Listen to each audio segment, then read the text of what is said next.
Hello guys, welcome back to my channel. So today we are going to shoot in Marathi. कारण खूप जण मला बोलतात की मराठी नाही तर हिंदीमध्ये शूट करत जा. सो आपण सप्टेंबरमध्ये मराठी आणि हिंदीमध्येच मोस्टली सगळे ब्लॉग्स बघणार आहोत. तर आता मी चालली आहे आगमनाला. वसईच्या महाराजाचं आगमन आहे. मी शूट करीन आणि मध्ये मध्ये ग्लिम्स पण टाकीन, पण तुम्हाला प्रॉपर रील बघायला मिळेल. सो माझ्या इन्स्टा चॅनलला फॉलो करा.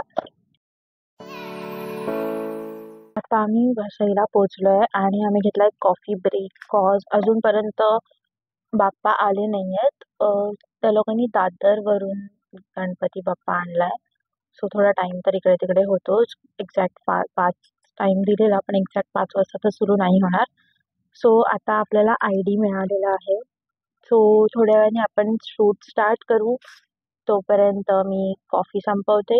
अँड कमेंटमध्ये कळवा की ह्या टायमाला तुम्ही कोणत्या कोणत्या आगमनाला गेलेलात. ओके, सो ह्या क्लिपमध्ये चुकून व्हॉइस रेकॉर्ड नव्हता झाला, पण मी बोलत होती की बाप्पा आता आलेले आहेत आणि तुम्ही सगळ्यांचा जोश बघू शकता तिकडे.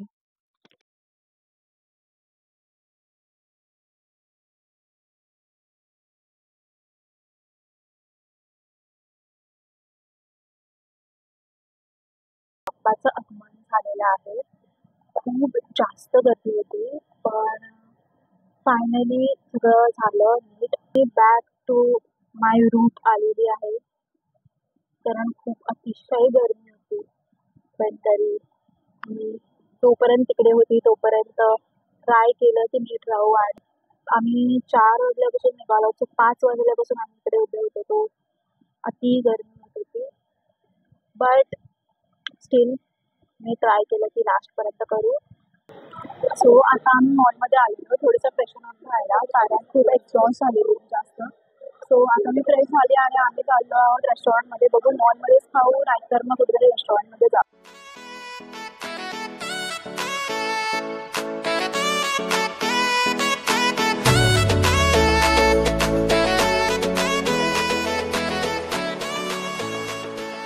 सो आज मंडे आहे. मी काल शूट केलेलं आगमनाचा ब्लॉग. सो आज मी असा विचार केला की आगमनाचा फक्त छोटासा ब्लॉग टाकून कायच करू. आज माझे तसेही व्हिडिओ खूप छोटे होत आहेत. सो मला ट्राय करायचं की मी माझे व्हिडिओज मोठे करू. सो त्यासाठी मी विचार केला की मी फुल वीक ब्लॉग करीन. मी आता हा व्हिडिओ अशा प्रकारे स्टार्ट केला आहे की मला थोड्या गोष्टी सांगायच्या आहेत. मी कंटेंट खूप आधीपासून बनवते, पण त्या टायमाला माहिती नव्हतं की हे नक्की काय आहे आणि हे करून कुठपर्यंत पोहोचू शकतो ह्याची कल्पना नव्हती. आता कसं झालंय की मी जे कंटेंट बनवते ते कंटेंट मी फक्त माझ्यासाठी नाही बनवत, तर माझ्या ऑडियन्ससाठी बनवते. आता जर उद्या सकाळी कोणी मला प्रोडक्ट सांगितला की हा शूट करायचा आहे, तर माझं तसं बघायला गेलं तर फूडचं मेन ब्लॉगिंग स्टार्ट होतं. त्याच्यानंतर हळूहळू मग मी त्याच्यामध्ये ट्रॅव्हल अँड लाईफस्टाईल आणलं. कॉज दोन्ही गोष्टी मी करते तशा फूडसोबत. पण जर मला कोणी उद्या सकाळी मेकअप ब्रँड आला तर मी नाही म्हणत त्यांना. कॉज पहिली गोष्ट तर समोरून जर कोणी अप्रोच करते तर त्यांना आपला कंटेंट आवडतोय. मी कोणाला नाही म्हणत. मी शूट करते त्यांच्यासाठी. मी स्वतःबद्दल बोलते आता, नॉट अबाउट द कम्युनिटी. पण मी असं विचार करते की 2 गोष्टी मी इथे विचार करते. मी सहजासहजी कोणासोबत पेड कोलॅब करत नाही. एक तर स्मॉल बिझनेस असताना मला असं विचार येतो की आता त्या लोकांनी बिझनेस स्टार्ट केला आहे, तर काय त्यांच्याकडून आपण पेड घ्यायचं कोलॅब. तर मी त्यांना फक्त सांगते की ठीक आहे, तुम्ही स्मॉल बिझनेस आहात म्हणून तुमच्याकडून पैसे घेत नाहीये. बट इफ तुमचा जो कोण फ्रेंड असेल, नाहीतर अजून जो कोणी असेल बिझनेस ओनर, ज्यांना माझ्यासोबत कोलॅब करायचं असेल, त्या लोकांना प्लीज सांगा की कोलॅबोरेटर. सो पेड कोलॅबोरेटरचं असं असतं की आम्हाला पेड कोलॅब तुम्ही जेव्हा देता तेव्हा तुम्ही आम्हाला सांगू शकता की आम्ही कसं शूट करायला हवं. बिकॉज तेव्हा तुम्ही पैसे दिलेले असतात आणि तेव्हा तुम्ही आमचं प्रॉपर ॲडव्हर्टाइजमेंट तुम्हाला जशी हवी तशी आम्हाला तुम्ही सांगू शकता. पण लोकांचं इकडे एकतर तुम्ही आम्हाला पेड द्यायला बघत नाही आणि वरून तुमचे रुबाब असे असतात. त्या गोष्टीवरून मला वाटलं की मी बोलू आता. It's high time.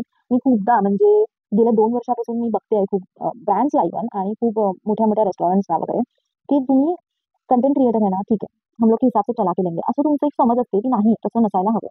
कॉज ह्याच्यापाठी आमचेही कष्ट आहेत. एक फक्त कॅमेरा घेऊन व्हिडिओ काढून टाकून दिलं असं नसतं. त्याच्यापाठी खूप गोष्टी जातात. ह्याचा तुम्हाला महत्त्व कळायला पाहिजे. आणि माझा हा व्हिडिओ बनवण्याचा फक्त एकच हे आहे मुद्दा की पैसे नका देऊ, काही नको तुमचं. आम्ही रिकॉग्नाइज होतो हीच खूप मोठी गोष्ट आहे. पण ॲटलीस्ट एक रिस्पेक्ट गोष्ट असते, ती प्रत्येकाला मिळायला पाहिजे. आणि जर आम्ही तुमच्यासाठी काहीतरी करतो आहे, तर ती आम्हाला तुम्ही द्यायलाच पाहिजे असं माझं म्हणणं आहे. कारण एका व्हिडिओच्या पाठी तुम्हाला जर 2 मिनिटाचा नाहीतर 1 मिनिटाचा व्हिडिओ दिसत असेल, पण त्या व्हिडिओच्या पाठी शूट करायला 2 मिनिटाच्या व्हिडिओच्या पाठी 2 तास जातात. त्याच्या पाठी त्याची स्क्रिप्टिंग होते, त्याच्या आधी त्या प्रॉडक्टबद्दल आम्ही माहिती काढतो, त्या प्रॉडक्टबद्दल काय आपल्या ऑडियन्सपर्यंत पोहोचवायचं हे बघतो. सो आम्ही ॲज अ मार्केटर म्हणून तुमच्यासाठी काम करतो आहे. So if you are marketing your product, तुम्ही आम्हाला पे करायला हवं, बट तुम्ही तेही नाही करत आहात, तर तुम्ही ॲटलीस्ट आमच्यासोबत रिस्पेक्टफुल राहायला हवं, माझं एवढं म्हणणं आहे. मी तुम्हाला इन्सिडेंट सांगते, मी नाव नाही घेणार त्या रेस्टॉरंटचं. गेल्या 1-2-3 वर्ष झाले असतील, त्या रेस्टॉरंटनी मला अप्रोच केलं स्वतःहून, की असं असं आमचं रेस्टॉरंट आहे. सो विरारमधलेच आहे ते, वसई विरारमध्ये दोन्हीकडे आहे त्याचं ब्रँड, खूप मोठा त्यांचा ब्रँड आहे, बोरिवलीमध्ये पण असेल. सो त्यांनी आम्हाला अप्रोच केलं मला. मी त्यांना ओके वगैरे सगळं डन केलं त्यांच्यासोबत. मी त्यांना सांगितलं की कधी तुम्ही सांगा. मी पहिला त्यांना विचारते, त्यांना प्रेफरन्स देते की तुम्ही सांगा डेट. तर कोणाकोणाचं असतं असं की वीकेंड्सला नको, नाहीतर ह्या दिवशी नको. सो मी ते अवॉइड करते आणि तसंही मी वीकेंड्स नाहीतर कोणतं ओकेजन, हॉलिडेज वगैरे हे सगळं अवॉइड करते. सॉरी. सो त्यांनी मला एक डेट आम्ही दोघांनी मिळून ठरवली मेसेजेसवरतीच, की बाबा इन्स्टावरती DM आलेला मला. सो मी ठरवलं की बाबा ह्या दिवशी मी जाईन. आणि माझं असं असतं ना की आणि मोमेंटला मला केलेलं काहीच आवडत नाही. सो मी आधी म्हणजे 3 या 4 दिवस आधी मी त्यांना मेसेज केला असेल की असं असं आहे, मी या टायमाला येईल करून. डिनरसाठी डन झालेलं. सो मी 3 दिवसानंतर मी जेव्हा रेडी वगैरे झाली सगळं समथिंग अराउंड 7 to 8 o'clock, माझं असं असतं की लवकर जाते मी, जेवढं लवकर जाईल डिनरसाठी तेवढं, मग तसं शूट करायला इझी पडतं, क्राऊड पण नसते आणि चुकून जर लोकं कोण आली तर त्यांना डिस्टर्बन्स, प्रायव्हसी नाही मिळत, मला ते नाही आवडत, म्हणून मग मी लवकरच जाते. सो मी 7 वाजता वगैरे रेडी झाली जायला आणि मी जशी निघणार तसा त्यांचा मला मेसेज की your invite has been postponed, फक्त एवढाच. म्हणजे त्याच्यासाठी काहीच त्यांनी सरपाव दिलंच नव्हतं, की म्हणजे त्यांना रिझन वगैरे काही द्यायचंच नव्हतं मला. सो मग मी त्यांना विचारलं की म्हणजे काय झालं करून. तर त्यांनी सांगितलं की नाही नाही आज नाही, एक काम करा उद्या या. तर मी असं कसं तुम्ही सांगू शकत ह्या टायमाला, मी तुम्हाला टाइम दिला आहे हाफ एन आवर नंतर मी येते तुमच्याकडे आणि त्या टाइमच्या हाफ एन आवर आधी तुम्ही मला सांगतायत, म्हणजे तुम्हाला काय वाटतं हाफ एन आवर आधी मी निघाले नसेल घरातून. तर त्यांचं म्हणणं नाही नाही, तुम्ही एक काम करा उद्याच या, आज जमणारच नाही. तर मी बोलली त्यांना ठीक आहे, एक काम करा, तुमची चेन आहे तर मला तुम्ही इकडचं नाही तर वसईचं आउटलेट द्या, मला तेही चालेल, मी तेवढं ट्रॅव्हल करायला ठीक आहे. आणि बार्टर होतं, असंही नाही की पेड होतं. सो माझेच पैसे खर्च होऊन मी जाणार होती ट्रॅव्हल करून. बट त्या लोकांचं होतं की नाहीच, जी बोलणारी ती मुलगी होती समोरून, तिचं असं म्हणणं होतं की आज जमणारच नाही. आणि असं पण नाही की भाई खूप क्राऊड झाला असेल वगैरे असं काय, तर मग त्यांचं बुक्ड असतील वगैरे असं काय. तर ठीक आहे, कोणाचा बर्थडे वगैरे असतो त्या ओकेशनला, पण ते खूप मोठं आहे, असं नाही की एवढासा छोटासा एकच रूम आहे किंवा पार्टी ऑर्गनाइज केली कोणी आणि दुसरी, आणि तेही तुम्हाला आधी माहिती असणार. हाफ एन आवर आधी तर कोणी पार्टी वगैरे ऑर्गनाइज नाही करणार तुमच्याकडे. पण ठीक आहे, तरी मी त्यांना पोलाइटली विचारते की काय झालं सांगा मला, तसं मग मी माझा कॉल घेईल आणि मग तसं मला आपण ऍडजस्ट करू काहीतरी, की बाबा ठीक आहे 2 तास लेट चालेल मला, पण असं डायरेक्ट कॅन्सल वगैरे. तर त्यांचं म्हणणं होतं की नाही तुम्ही उद्याच या, आज नाही. म्हणजे एकतर तुम्ही मला पेड देत नाही आहात, कोलॅब तुमचं बार्टर आहे, त्यामध्ये तुमचे एवढे आहे की तुम्ही आताच या नंतरच या, आणि तुमच्यासोबतच मी झालंय ना डिस्कशन. तर तिचं म्हणणं होतं नाही उद्याच या. म्हणजे ठीक आहे चालेल, मग मी सांगितलं बघा खूप चुकीचं गोष्ट आहे जे तुम्ही करताय, this is not how it works. आणि मी सांगितलं की म्हणजे मी मेकअप केलेला, कपडे घातले, मी जस्ट निघणार आणि त्यांचा मला तसा मेसेज आला. तुम्ही आधी तरी कळवायला हवं. सो मी एकतर दुसरे प्लॅन्स बनवले असते, नाही तर मग ॲटलीस्ट मी रेडी नसली झाली.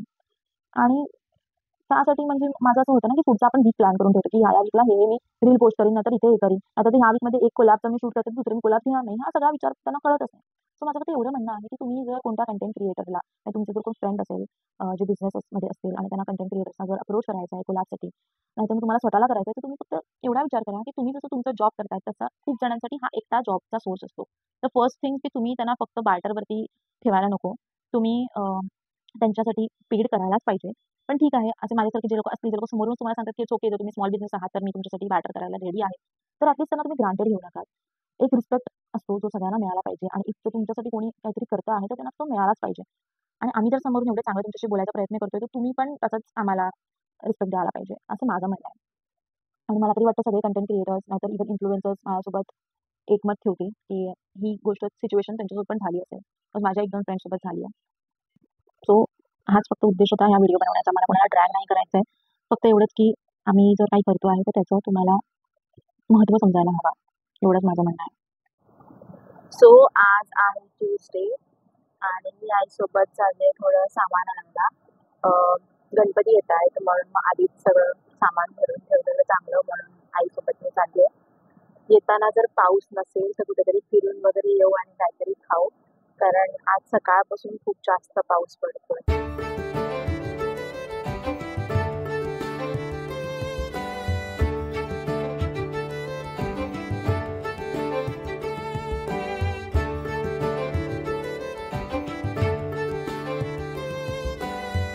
आणि आई आता बघतोय गणपतीला कोणती साडी नेसायची. आईची फायनल झाली आहे, पण मी विचार करते ह्या ब्लाऊजसोबत एकतर ही नाहीतर ही, नाहीतर बघू अजून काय ऑप्शन्स असतील तर. मी साडीवर घालायला ॲक्सेसरीज बघतोय. सो हे एक आवडलं आहे मला. हे खूपच शॉर्ट होईल. सो मे बी दिस, नाहीतर मग असंच काहीतरी मोठं अँड झुमका. सो ते डिसाईड करते मी आणि बघू. त्याच्यानंतर कुर्ता वगैरे पण आहे, सो त्याच्यासाठी पण अजून बाकीचे काढले. त्याच्यामध्ये मी काहीतरी बघू. सो काल मी फक्त असंच काय घालणार गणपतीला वगैरे हे सगळं काढून ठेवलं आणि आज मी चालली, आता संध्याकाळ झाली आहे, सो मी चालली आहे स्वामी समर्थांच्या मठात.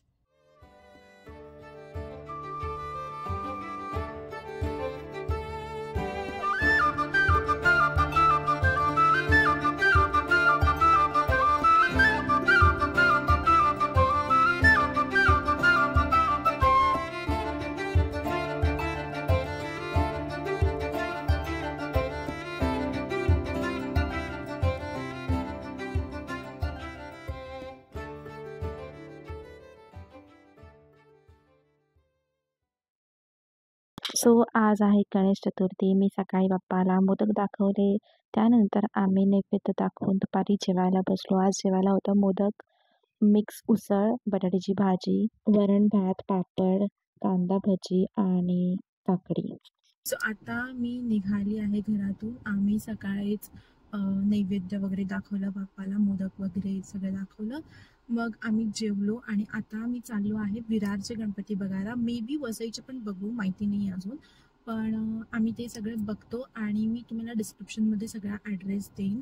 सो तुम्हाला जर कुठे जायचं असेल तर लोकेशन बघून तुम्ही जाऊ शकतात. आणि आज असं साडी वगैरे घालून आता मी निघाली आहे. सो मी रात्रभर तर यात राहू नाही शकणार आहे. खूप मोठा प्लॅन आहे. Stay tune. मी तुम्हाला सगळ्यांना गणेश चतुर्थीच्या हार्दिक शुभेच्छा. सो सकाळी उठल्यावरती आम्ही चहा नव्हतं प्यायलो. सो पटकन एक चहा ब्रेक घेतला, कॉज डोकं खूप दुखत होतं. आणि मग आम्ही गेलो गणपती बाप्पा बघायला. सो फर्स्ट आम्ही बघितला ग्लोबल सिटीचा महाराजा. मग तिकडून आम्ही गेलो MB इस्टेटला. मग आम्ही विरारच्या गणराजला गेलो. हा बाप्पा नक्की बघा, मी ॲड्रेस डिटेलमध्ये टाकेन आज खाली. मग तिथून आम्ही गेलो विराटनगरच्या राजाला. हा बाप्पा नेहमी इको फ्रेंडली करतात. तो ह्या वेळेला कशाने केलाय ते बघूया आपण.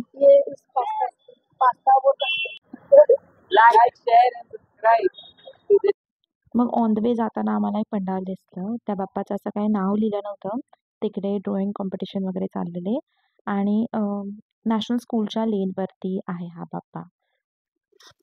हा बाप्पा ओल्ड विवा कॉलेजच्या अपोजिट आहे आणि ह्याचा टाईप कलर चेंज टाईप थोडासा बाप्पा आहे. मस्त वाटला मला हा पण.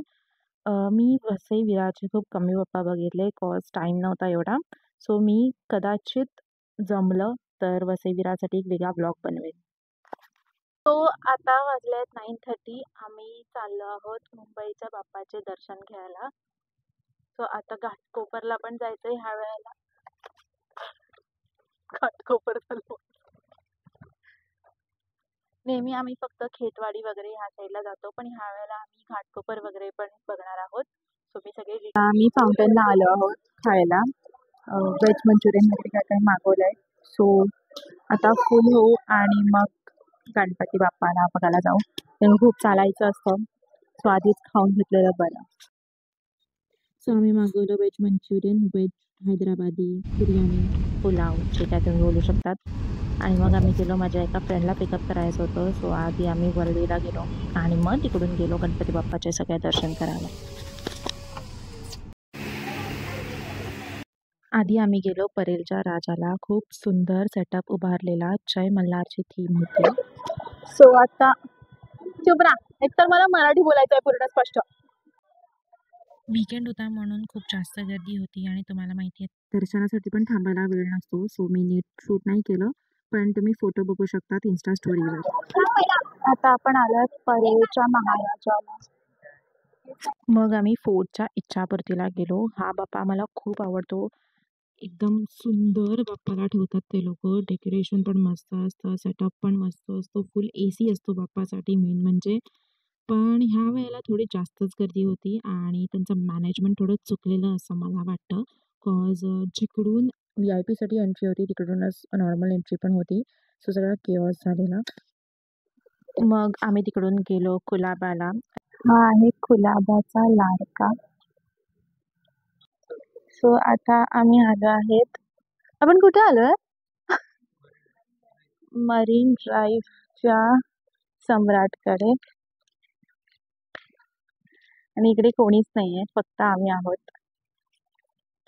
सो हा बाप्पा तुम्ही रील्समध्ये बघितला असेल. मे बी खूप जणांना हा माहिती नाही आहे, काय डोंट नो. बट तिकडे बिलकुल गर्दी नव्हती, फक्त आम्ही आणि कार्यकर्ता लोक होते तिकडे.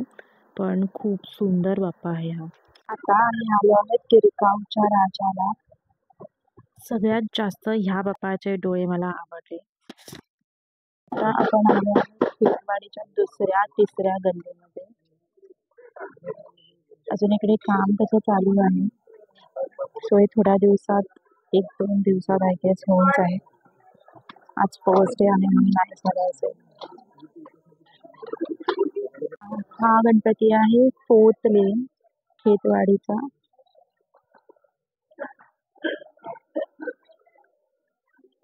सो खेतवाडीमध्ये पास सिस्टम असते, ह्याच्याबद्दल मी तुम्हाला व्हिडिओच्या एंडमध्ये एक्सप्लेन करेन. मुंबईचा सम्राट म्हणजे 6वी गल्ली खेतवाडीची. ही होती 8th लेन. विनायकी रूपमध्ये बाप्पा होता.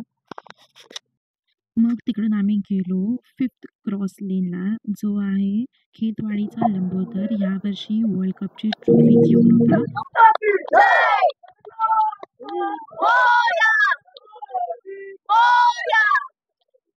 तिकडून आम्ही गेलो खेतवाडीच्या 7th लेनमध्ये.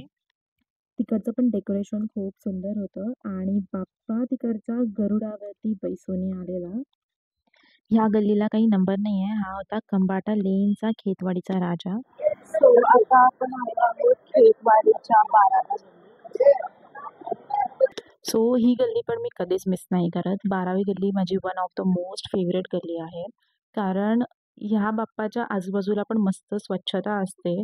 असं वाटतं की आपण राजाच्या दरबारात गेलेलो आहे. तिकडे पण पूर्ण AC असतो. बाप्पाला जिकडे बसवतात तिथे आजूबाजूला एवढं सुंदर ते लोक डेकोरेशन करतात की असं मस्त वाटतं, आपल्याला प्रसन्न वाटतं. सेम फोर्टच्या राजासारखंच तुम्ही बघू शकता ह्या टायमाला किती सुंदर आरस केली आहे त्याची.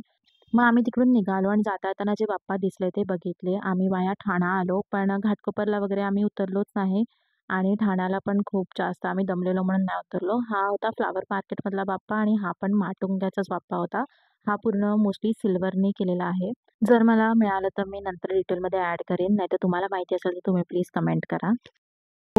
मी हा ब्लॉग एंड नव्हता केला आणि मला थोडं खेतवाडीच्या बाप्पांबद्दल सांगायचं आहे, म्हणून मग मी असा एंड करते ब्लॉग. सो खेतवाडीमध्ये लेन्स आहेत, लाईक पहिली गल्ली ते 13th गल्लीपर्यंत वगैरे असेल.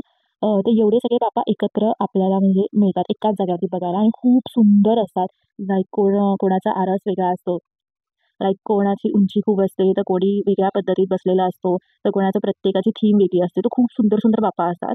पण फक्त प्रॉब्लेम एवढा होतो की गर्दी खूप असते त्या ठिकाणी, कॉज लोकांना माहिती आहे बऱ्यापैकी तो बाप्पा. ज्यांना माहिती नसेल त्यांनी नक्की जाऊन बघा. फक्त एवढंच की ऑफ डेला जा, लाईक ऑड डेला जा, कॉज खूप जास्त गर्दी होती. सॅटर्डे संडे आलेला वीकेंड आणि आम्ही असा विचार केला की म्हणजे दर टायमाला आम्ही 1.5 दिवसाचा गणपती असतो म्हणून मग त्याच दिवशी निघतो की बाबा लोकं कमी असतील म्हणून. पण ह्या वेळेला नेमका वीकेंड आलेला आणि म्हणून गर्दी खूप होती. त्यामुळे आम्ही एवढं नाही बघू शकलो. ह्यावेळेला मी खूप कमी गणपती बघितले आणि मेन जसे की चिंतामणी, लालबागला तर मी जातच नाही. गणेश गल्ली मी कधीतरी जाते. पण चिंतामणी वगैरे पण आम्ही ह्यावेळेला नाही बघितलं, बिकॉज तेच गर्दी खूप होती. पण खेतवाडीचं असं असतं की पासेस असतात. जसं लालबागला आपल्याला वेगवेगळे टाईपचे पासेस मिळतात, तसंच फक्त खेतवाडीचे एकच पास असतो. लाईक ₹50 स्टार्ट होतो तो 100-200 पर्यंत कधी-कधी जातो. तो कसा आपण घेतला पास की आपल्याला लाईनीत उभं राहायला लागत नाही. आपल्याला डायरेक्ट म्हणजे एंट्री मिळते लाईन कट करून. सो लाईन मे बी 1 तासाची, अर्ध्या तासाची, त्याच्याहून जास्त पण कधी-कधी असू शकते. पण आम्ही मोस्टली लाईनमध्ये राहत नाही. आम्ही डायरेक्ट जातो. सो तिथे पण तुम्हाला 10 ते 15 मिनिटं तर वेट तुम्हाला करायला लागतंच. पण ते ठीक आहे, ते नॉर्मल चालून जातं. पण ह्या वेळेला असं झालं की गणपतीत खेतवाडीच्या इथे आम्ही गेलो आणि गर्दी होतीच. प्लस खेतवाडीचं खेतवाडीचं एक मला आवडत नाही की तिकडे खूप जास्त त्या म्हणजे गल्लींमध्ये खूप जास्त अनहायजेनिक पाणा असतो. खूप जास्त घाण होती आणि खूप छोट्या-छोट्या गल्ली आहेत आणि मी बीइंग क्लॉस्ट्रोफोबिक, मला ऑलरेडी गल्लीमध्ये गेलं कीच कसं-कसं व्हायला लागतं. प्लस तिकडे आजूबाजूला एवढं अनहायजेनिक होतं की तिथे जाईपर्यंत असं वाटतं की बस आता नेक्स्ट गल्ली नको बघूया. असं करून-करून तरी मला, जसं मी सांगितलं, मला 12वी गल्ली आम्हाला खूप आवडते. सो आम्ही दर टायमाला 12वी गल्ली बघतोच. पण ह्या वेळेला असं झालेलं की एकदाच इकडून निघूया. गर्दी होती प्लस तिकडे पाऊस पण बारीक-बारीक पडत होता. पण नेमकं आम्ही ज्या टायमाला बाबाचे दर्शन करायला गेलो त्या टायमाला बिलकुल पाऊस नव्हता. तो एक प्लस पॉइंट होता. पण स्टिल गर्दी असल्यामुळे आणि गल्ली साफ नसल्यामुळे अजून तो क्लॉस्ट्रोफोबिया असा वेगळाच वाटला. त्यामुळे मग ह्या टायमाला असं आम्ही खूप कमी गणपती केले. अँड सेकंड थिंग म्हणजे जर कोणी खेतवाडीचं बघत असेल तर प्लीज, प्लीज, प्लीज नेक्स्ट टाईमपासून तुम्ही गणपती बाप्पा ठेवताय तर आजूबाजूच्या हायजीनवरती लक्ष द्या. जसे बाकीचे मंडळ ठेवतात तसंच तुमचं पण तुम्ही आजूबाजूला जर हायजीन ठेवलं तर खूप चांगलं होईल. मी 1-2 बाप्पा जे आहेत जसं की 12वी गल्ली वगैरे ते लोकं खूप जास्त स्वच्छ ठेवतात ते गाभारा पण आणि बाहेरचं पण. म्हणजे जिकडे बाप्पा बसतात ते पण आणि बाहेरचं पण. मी तो क्लिप पण टाकला आहे जिकडे चालत जायला लागतं 12वी गल्लीसाठी. सो ते सगळं मस्त स्वच्छ असतं. पण मोस्टली खेतवाडीच्या इकडे स्वच्छता नसते आणि जी राखली पाहिजे असं मला वाटतं. जर तुम्ही ती राखली तर अजून पण लोकं येतील आणि भक्त येतात तर त्यांना स्वच्छता अशी असेल तर जरा अजून प्रसन्न वाटेल असं माझं म्हणणं आहे आणि बाप्पाला पण ते जरा आवडेल. सो माझं फक्त एकच कन्सर्न आहे खेतवाडीबद्दल. बाकीचे बाप्पा खरंच खूप सुंदर असतात आणि अजून एक खेतवाडीमध्ये आम्हाला अ, आता कोणती लेन मला आठवत नाहीये, पण एक कोणतरी लेन होती. ज्या लेनमध्ये आम्हाला ₹50 समथिंग घेतलं, आत सोडलं आणि नंतर आत सोडल्यावरती आम्हाला कळलं, की ही लेन आणि ती लेन सारखीच आहे. अ, तेवढाच वेळ लागणार दोन्ही लेनमधून म्हणजे विथआऊट पास घेतला असता तरी चाललं असतं. विथ पास पण चाललं. तर शेवटी आम्ही जेव्हा त्यांना सांगितलं, की आमच्याकडे पास आहे बाबा आम्हाला सोडा लवकर, त्या टायमाला त्या लोकांनी आत सोडलं. सो ते पण बघा, की तुम्हाला डायरेक्ट एंट्री कशी मिळते आहे. जर सेमच लेनमधून तुम्हाला जायचं असेल, तर तुम्ही नका जाऊ. ते लोकं तुम्हाला पण हॉल्टवरती ठेवतातच. सो हे बघून जा आणि अजून बाप्पा मी प्रयत्न करीन, की लवकरात लवकर म्हणजे आज किंवा उद्यामध्ये जाऊन बाप्पा बघू आणि तुम्हाला वसई विराच्या बाप्पाचं पण सगळं सांगू. बट सध्या एवढंच. आय होप तुम्हाला व्हिडिओ चांगला वाटला असेल. तुम्हाला जर शक्य नाही झालं तर बाप्पा इकडेच बघा आणि जर तुम्हाला प्रॉपर फोटो हवा आहे बाप्पाचा कॉज मी ह्याच्यात फटाफट खूप फास्ट रेकॉर्ड केलंय. कॉज मला नाही आवडत माझ्यामुळे कोणी वेट करेल पाठी, की मी व्हिडिओ काढते माझा व्हिडिओ नीट येत नाही आणि त्याच्यासाठी बाकीचे भक्त जे आहेत त्यांना त्रास होईल. म्हणून मी खूप फटाफट व्हिडिओ वगैरे काढले. कसे आले, काय आले ते मी नीट बघितलं. तिकडे चेक नाही करत बसली. सो तुम्हाला जर प्रॉपर फोटो नाहीतर बाप्पा कसा दिसतोय हे बघायचं असेल, तर मी माझं Instagram हँडल खाली डिटेल्समध्ये देते आहे. तुम्ही माझ्या Instaवर जाऊन स्टोरी हायलाइटमध्ये बघू शकतात. मी बाप्पासाठी एक वेगळी स्टोरी हायलाइट करते आणि तिकडे मी मेन्शन पण करेन लोकेशन. सो तुम्हाला जेव्हा जर ते बाप्पा चांगले म्हणजे तुम्हाला असं वाटत असेल की तिकडे जाऊ, तर तुम्ही जाऊ शकतात. So that's it. Like, share आणि सबस्क्राईब करा आणि जर तुम्हाला आवडला आणि तुम्हाला असं वाटलं की तुमचे कोण फ्रेंड्स नाहीतर फॅमिली आहेत ज्यांनी ह्या टायमाला मुंबईचे दर्शन नाही घेतले, तर तुम्ही त्यांनाही हा व्हिडिओ पाठवू शकता आणि त्यांना पण सांगा सबस्क्राईब करायला. सप्टेंबरमध्ये येतील अजून 1-2 व्हिडिओ तरी मी ट्राय करीन प्रॉमिस. पण सध्यापुरता हा व्हिडिओ कसा वाटला प्लीज कमेंट करा आणि मेन म्हणजे मराठी, हिंदी की इंग्लिश तुम्हाला कोणती लँग्वेज प्रिफरेबल आहे हे सांगा. कॉज मला खूप लोकं बोलतात मराठी बोलायला आणि मला काहीच हरकत नाही. उलटं मराठी माझी मदर टंग आहे. सो मला ईझी पण आहे आणि मला चांगलं पडतं मराठीमध्ये बोलायला. मी खूप जास्त बोलू पण शकते.